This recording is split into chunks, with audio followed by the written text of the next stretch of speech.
Assalamualaikum warahmatullahi wabarakatuh.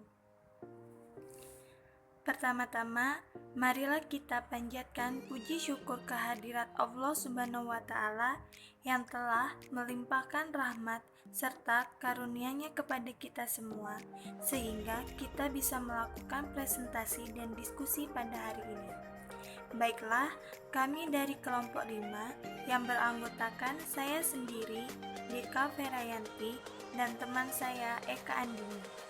Di sini kami akan mempresentasikan hasil makalah kami yang berjudul Keterlibatan Peserta Didik dalam Belajar. Sebelum kita mulai, marilah kita membaca basmalah terlebih dahulu. Bismillahirrahmanirrahim. Semoga ilmu yang kita dapat menjadi berkah dan bermanfaat.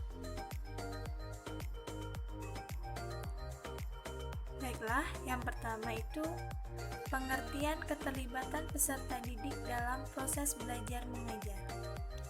Keterlibatan peserta didik diartikan sebagai siswa berperan aktif sebagai partisipan dalam didorong oleh peran guru. Guru berupaya memberikan kesempatan siswa untuk lebih aktif, baik aktif mencari, memproses, dan mengelola perolehan pembelajaran. Untuk meningkatkan keterlibatan peserta didik dalam proses belajar, guru dapat melakukannya dengan keterlibatan secara langsung siswa baik secara individual maupun kelompok. Penciptaan peluang yang mendorong siswa untuk melakukan eksperimen, upaya mengikutsertakan siswa atau memberi tugas kepada siswa untuk memperoleh informasi dari sumber luar kelas atau dari sumber luar sekolah, serta upaya melibatkan siswa dalam merangkum atau menyimpulkan pesan pembelajaran.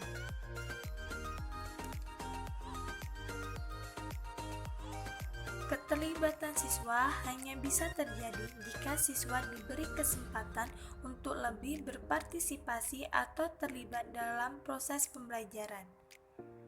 Dalam proses belajar mengajar sebelumnya, para murid diharuskan tunduk dan patuh pada peraturan dan prosedur yang kaku. Itu justru membatasi keterampilan berpikir kreatif. Dalam belajar, siswa disuruh banyak menghafal dibandingkan mengeksplorasi, bertanya, ataupun bereksperimen.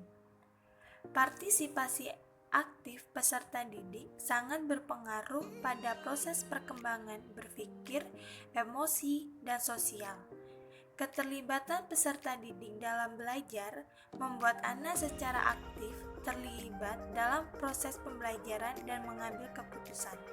Namun, banyak pembelajaran saat ini masih ada yang menggunakan metode pembelajaran di mana siswa menjadi pasif seperti pemberian tugas dan banyak juga guru yang mengajar secara monolog, sehingga cenderung membosankan dan menghambat perkembangan aktivitas siswa.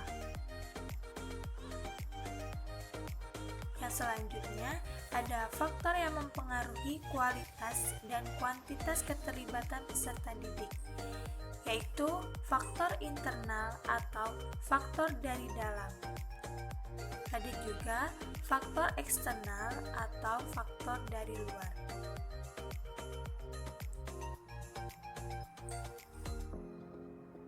Faktor internal. Faktor internal terdiri dari 1. Faktor fisik, 2. Motivasi dalam belajar, 3. Kepentingan dalam aktivitas yang diberikan, dan yang keempat, kecerdasan. Sedangkan faktor eksternal yaitu terdiri dari 1. Guru, 2. Materi pembelajaran, 3. Media, 4. Alokasi waktu, dan yang kelima itu ada fasilitas.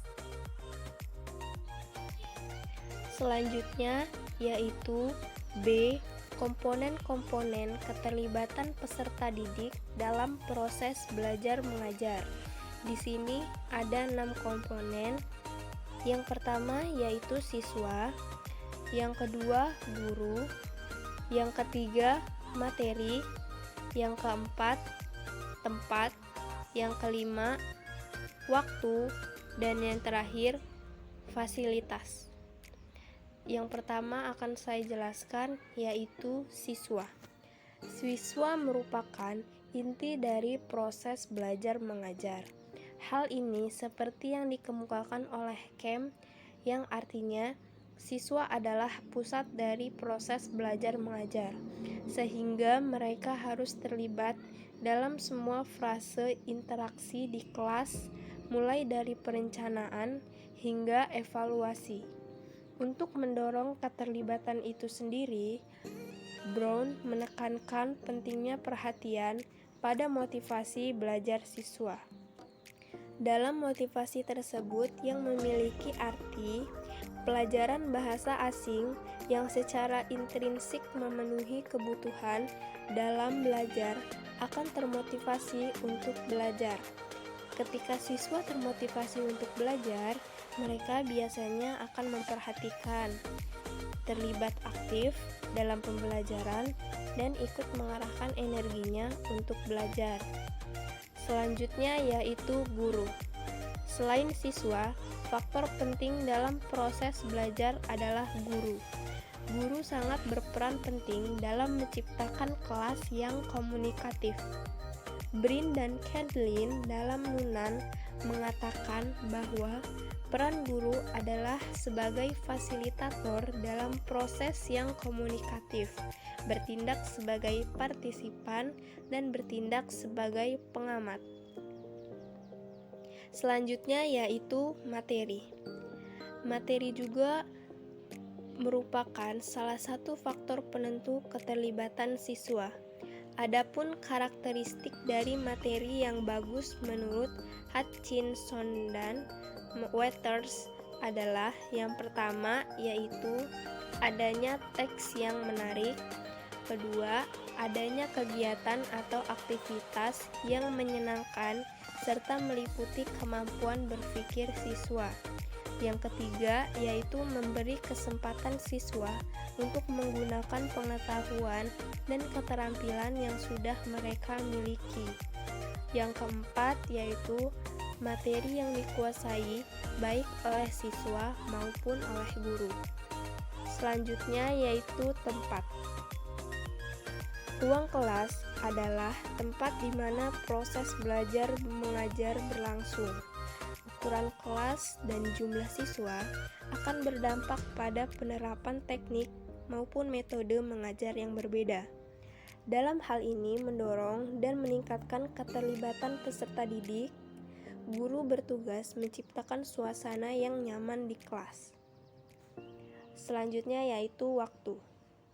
Alokasi waktu untuk melakukan aktivitas dalam proses belajar menentukan teknik dan metode yang akan diterapkan oleh guru. Menurut Burgeon dan Beard, kaitannya dengan waktu yang tersedia, guru perlu melakukan aktivitas yang bervariasi untuk mencapai sasaran pembelajaran serta mendorong motivasi siswa.